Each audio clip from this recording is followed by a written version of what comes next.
Hello everyone, good afternoon. I'm Dr. Prashant Kalale. I'm a consultant orthopedic surgeon. I'm based at Apollo Spectra Hospital, Kormangla in Bangalore. I have done my basic medical graduation from JNMC, Belgaum, and also did my masters in orthopedic surgery from Bangalore Medical College in Bangalore.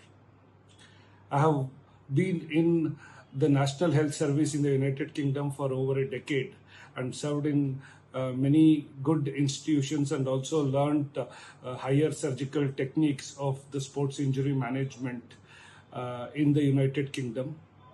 I have been back in Bangalore, India for the past 8 years, and I have been associated with Apollo Spectra Hospital since then. Today, we are going to talk about how to manage sports-related knee injuries. In this situation, what I would take for you to understand is first a few ways to understand what is the knee joint, what is the speciality of the knee joint, what are the structures in the knee joint, and how the injuries can happen.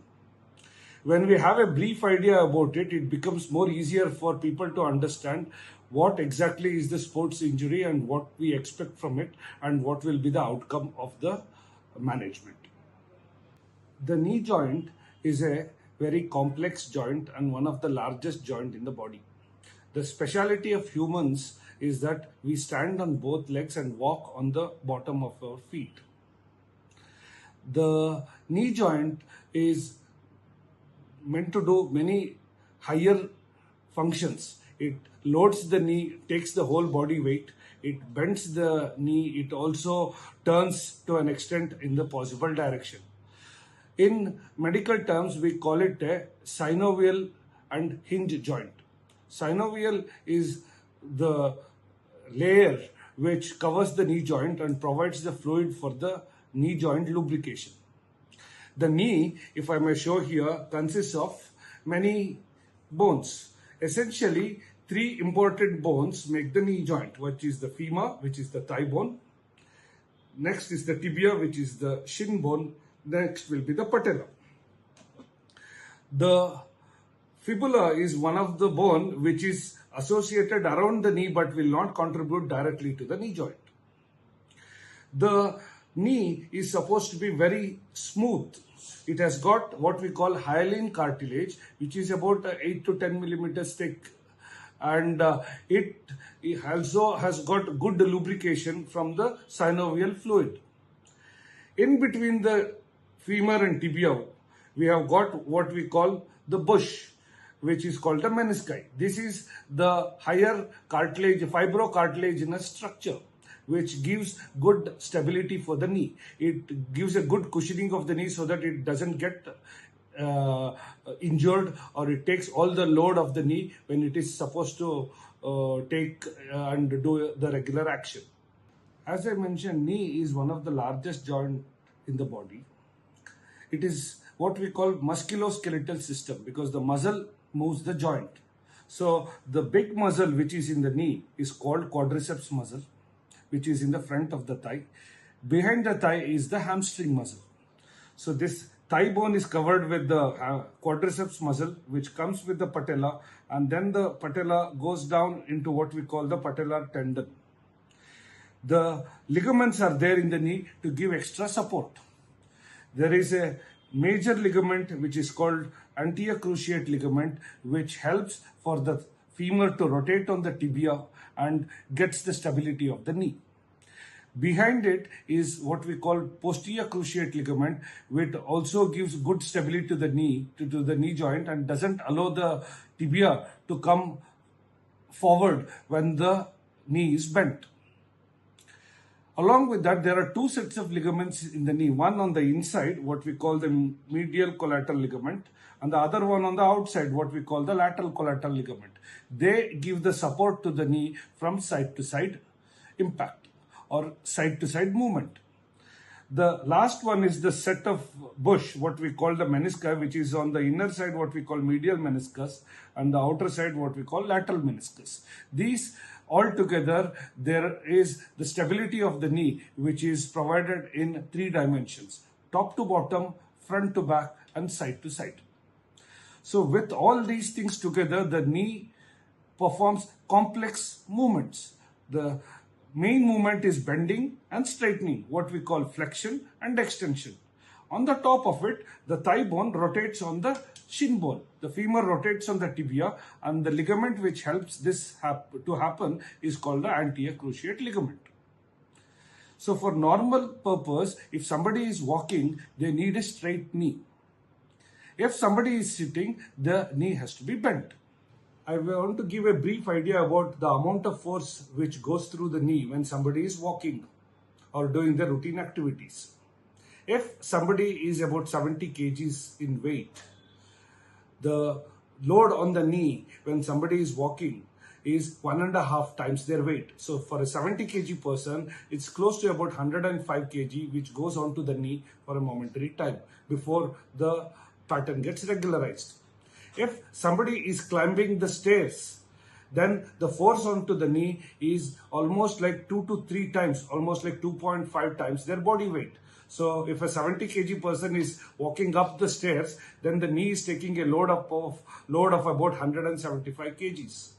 If the same person does squatting, sitting, or even bend down to tie down your shoelaces, then the force on the knee will go up to 5 to 6 times. So for a 70 kg person, it can go anywhere closer to 250 kg and above. In the context of this, if somebody is running or jogging, the forces onto the knee can go as much as 8 to 10 times depending on the impact what they are doing. So with this being the normal functioning of the knee, if some injury happens to the knee, the structures which are involved, if they are not working properly, then the function of the knee will get affected. So the main thing for the knee is when somebody is playing sports, they have to keep the knee muscles conditioned so that they do the regular stretches. And if any knee injury happens, ice pack can help in swelling reduction, and elevation of the leg will help in pain reduction. At the same time, they can have a knee support for a momentary time. The knee has to be assessed by an orthopedic surgeon to make sure that there is no major damage to the knee for the internal structures.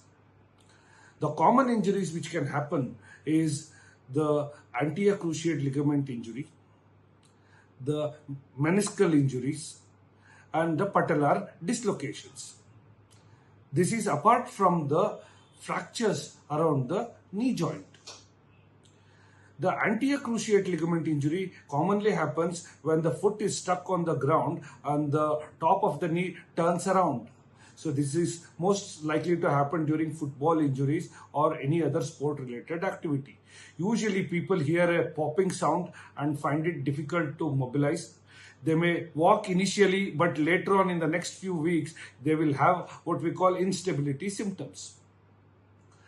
The meniscal injury is the one where people will have more of a dull pain and will not be able to squat comfortably, and they will always have the nagging pain when they are doing their routine mobility activities.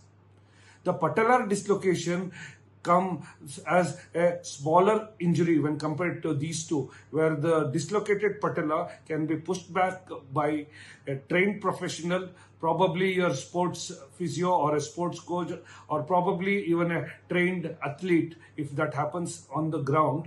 But that needs detailed looking with X-ray and MRI scan to see if the injury is located to only one particular ligament or associated soft tissues have been involved.